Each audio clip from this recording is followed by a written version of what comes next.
In a courtroom bathed in the warm glow of wooden paneling, a scene unfolded that would ripple through the hearts of many, exposing a web of corruption that had long been hidden in the shadows of justice. The air was thick with tension as a young ex-soldier, dressed in his impeccably pressed army uniform adorned with medals of valor, sat in a wheelchair. His face, etched with the scars of both physical and emotional battles, was a testament to the sacrifices he had made for his country. Beside him stood a loyal German shepherd, its vest proudly marked with the word army, a silent guardian who had been his companion through the darkest moments of his life. The dog's eyes, filled with an unspoken understanding, remained fixed on the soldier, as if sensing the weight of the moment. Across the room, a woman in a striking pink suit, her blonde hair cascading in waves, stood with a determined expression. She was Leavitt, a fierce advocate for justice, whose presence in the courtroom signaled that this was no ordinary case. The judge, seated behind the towering bench, had just delivered a ruling that sent a shockwave through the room. The ex-soldier would be denied a final goodbye to his beloved service dog. It was a decision that seemed cold, heartless, and devoid of compassion, a decision that Leavitt was determined to challenge, not just for the soldier, but to unravel a corrupt empire that had tainted the very foundation of the legal system. The ex-soldier, whose name was Daniel Harper, had served 2 tours in Afghanistan, where he had been a decorated sergeant. During his second deployment, an improvised explosive device had detonated near his convoy, leaving him with severe injuries that cost him the use of his legs. The physical pain was immense, but the emotional toll was even greater. Daniel had lost comrades in the blast, and the trauma of that day haunted him in the form of vivid nightmares and crippling anxiety. It was during his recovery at a military hospital that he was paired with his service dog, a German shepherd named Valor. The bond between them was instantaneous. Valor, with his calm demeanor and unwavering loyalty, became Daniel's lifeline, helping him navigate the challenges of his new reality. The dog was trained to sense Daniel's panic attacks before they fully manifested, nudging him gently or pressing his body against Daniel's to ground him. Valor was more than a service animal. He was a friend, a confidant, and a symbol of hope in a world that had become so dark. But now, in this courtroom, that bond was being threatened. Daniel had been fighting a legal battle for months, one that stemmed from a dispute with a powerful corporation that had ties to the military. The corporation, known as Apex Defense Solutions, had been contracted to provide medical equipment to veterans like Daniel. However, the equipment they supplied was substandard, leading to infections and complications for many, including Daniel, whose improperly fitted prosthetic caused him chronic pain. When Daniel and a group of other veterans banded together to sue Apex, the corporation retaliated with a vicious smear campaign, accusing Daniel of fraud and claiming he had falsified his medical records to extort money. It was a baseless accusation, but Apex had deep pockets and powerful allies, including, as Leavitt would soon uncover, the judge presiding over the case. Judge Robert Callahan was a man who commanded respect in the courtroom, but behind his stern demeanor lay a history of questionable decisions. He had a reputation for ruling in favor of large corporations, often at the expense of individuals who lacked the resources to fight back. Whispers of corruption had followed him for years, but no one had been able to prove anything until Leavitt entered the picture. Leavitt, whose full name was Amelia Leavitt, was a former prosecutor turned investigative journalist. She had made it her mission to expose corruption in the justice system, and Daniel's case had caught her attention after a mutual friend tipped her off about the unusual circumstances surrounding it. The more Leavitt dug into the case, the more she realized that Judge Callahan was not just a biased arbiter. He was a key player in a corrupt empire that extended far beyond the walls of this courtroom. The ruling to deny Daniel a final goodbye to Valor was the tipping point. The decision came as part of a broader ruling in Apex's favor, where Callahan dismissed the veterans' lawsuit on a technicality, claiming they had failed to provide sufficient evidence of Apex's negligence. But the denial of Daniel's request to say goodbye to Valor was a cruel addition, one that seemed designed to break his spirit. Valor, who had been by Daniel's side throughout the trial, was being forcibly removed from the courtroom due to a last-minute motion by Apex's legal team. They argued that the dog's presence was a distraction and that Daniel was using Valor to garner sympathy from the jury, a claim that was as absurd as it was heartless. Callahan, without hesitation, granted the motion, ordering Valor to be taken away immediately. Daniel, already emotionally fragile from the trial, was devastated. He reached out to touch Valor one last time, but the bailiff stepped in, pulling the dog away as Daniel's hand trembled in the air. Leavitt watched this unfold with a mix of anger and determination. She had seen many injustices in her career, but this was personal. She knew what Valor meant to Daniel, and she understood the broader implications of Callahan's ruling. It wasn't just about the dog, it was about power, control, and a system that prioritized profit over humanity. As the bailiff led Valor out of the courtroom, Leavitt made a silent promise to Daniel: she would not let this stand. She would fight for him, for Valor, and for every other person who had been crushed under the weight of corrupt system. Leavitt's investigation into Judge Callahan began in earnest the very next day. She started by combing through his past rulings, looking for patterns that might indicate bias or corruption. What she found was staggering. Over the past decade, Callahan had presided over more than 50 cases involving large corporations, and in nearly every one, he had ruled in their favor. This alone was suspicious, but it wasn't enough to prove corruption. Leavitt needed more, something concrete that could tie Callahan to Apex and explain why he was so determined to protect them. She spent hours poring over financial records, court documents, and public statements, but it was a tip from an anonymous source that finally pointed her in the right direction. The source, who claimed to be a former clerk in Callahan's office, alleged that the judge had been receiving payments from Apex through a series of shell companies. The payments, according to the source, were funneled through a consulting firm that Callahan's brother-in-law owned, making them difficult to trace.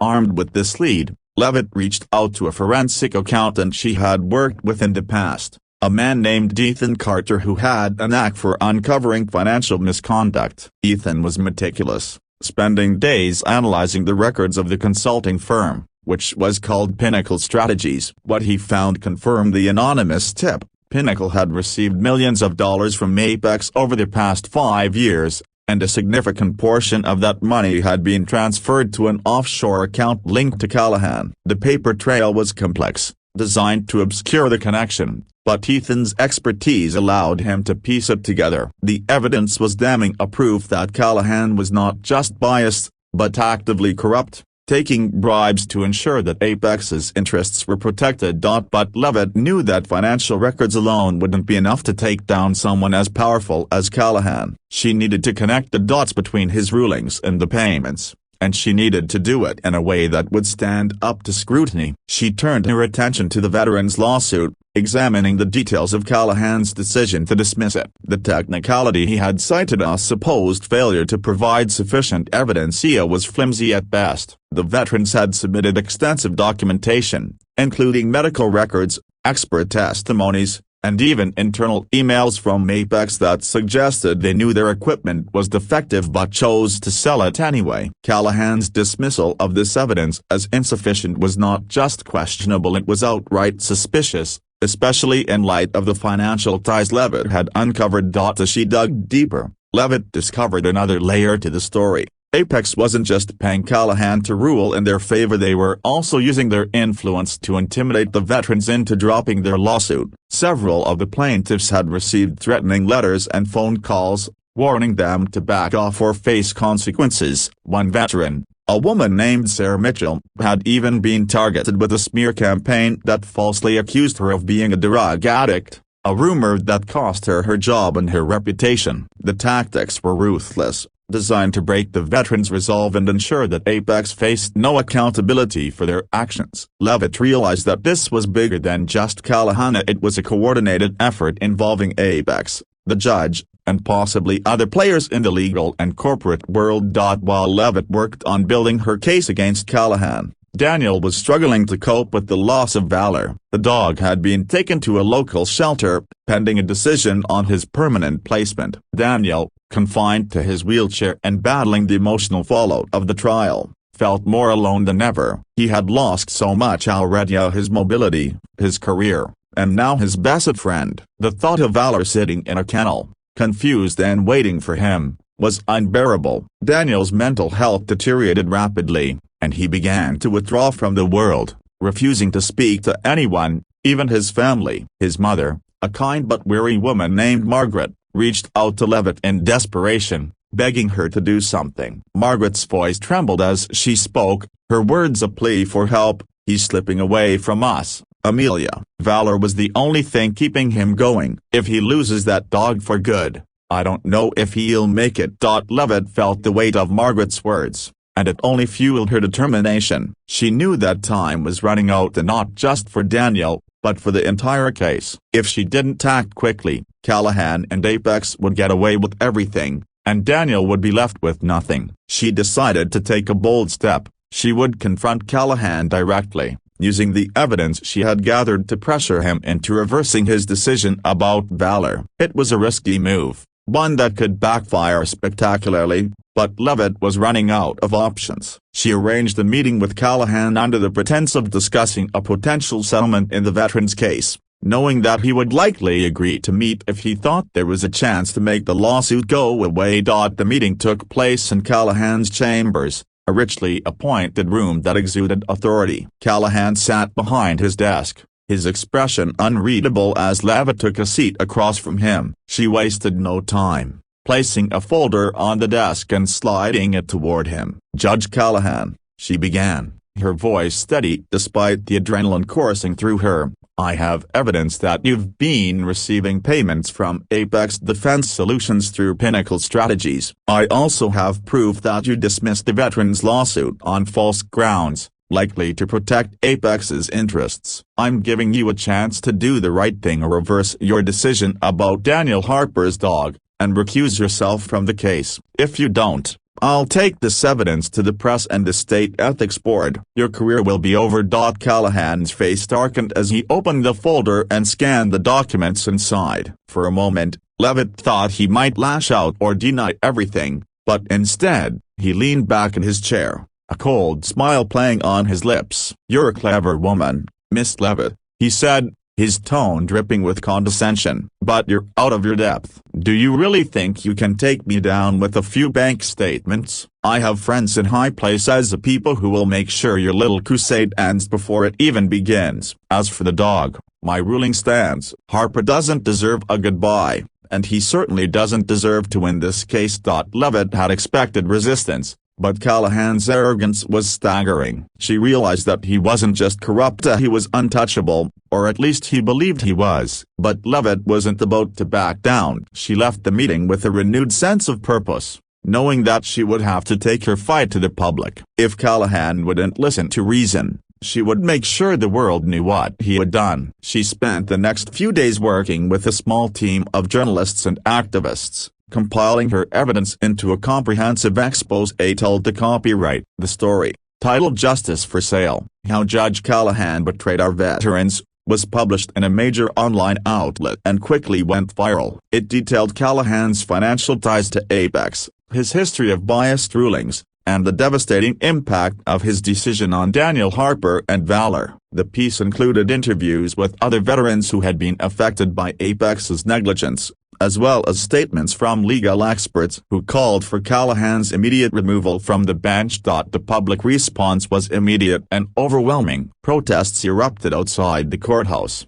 with veterans and their supporters demanding justice for Daniel and accountability for Callahan. Social media was flooded with hashtags like #JusticeForDaniel and #SaveValor, as people shared their own stories of injustice at the hands of a broken system. The pressure on Callahan became unbearable, and within days, he announced that he was stepping down from the case, citing personal reasons. A new judge was assigned, and one of her first actions was to reverse Callahan's ruling about Valor, allowing Daniel to be reunited with his dog. The moment of the reunion was captured on camera and shared widely online. A tearful Daniel wrapping his arms around Valor as the dog licked his face, both of them visibly relieved to be together again. But Leavitt's work was far from over. While Callahan's resignation was a victory, Apex still needed to be held accountable. The new judge reopened the veterans' lawsuit, and with the evidence Leavitt had uncovered, the case against Apex gained new momentum. Internal documents revealed that Apex had known about the defective equipment for years but had chosen to prioritize profits over the safety of veterans. The company was eventually ordered to pay millions in damages to the plaintiffs,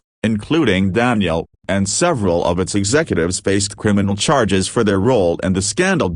As for Callahan, the state ethics board launched a formal investigation into his conduct, and he was disbarred a few months later. The financial records Leavitt had uncovered were enough to prove his corruption, and he was ordered to pay hefty fines. His once illustrious career was in ruins, a fitting end for a man who had betrayed the very principles he was sworn to uphold. Leavitt's exposé copyright not only brought justice to Daniel and the other veterans but also sparked a broader conversation about corruption in the legal system. Lawmakers began pushing for reforms to increase transparency and accountability for judges, and several other cases of judicial misconduct were brought to light in the wake of Callahan's downfall. Daniel, meanwhile, began to heal. With Valor back by his side and the lawsuit finally resolved, he felt a sense of closure that had eluded him for so long. He started attending therapy to address his PTSD, and with the settlement money from Apex, he was able to afford better medical care and a new wheelchair that improved his mobility. He even began volunteering at a local veterans organization, using his experience to help others who were struggling with the transition to civilian life. Valor, ever the loyal companion, was with him every step of the way, a constant reminder of the bond that had carried him through his darkest days. Leavitt, too, found a sense of fulfillment in the outcome. She had taken on a seemingly unwinnable fight and emerged victorious, not just for Daniel, but for every person who had ever been silenced by a corrupt system. Her work had made a difference, and she knew that this was just the beginning. There were more stories to uncover, more injustices to fight, and she was ready for whatever came next. As she watched Daniel and Valor leave the courthouse together, a small smile played on her lips. Justice had been served, not perfectly, not without struggle, but it had been served. And in a world where corruption so often went unchecked, that was a victory worth celebrating.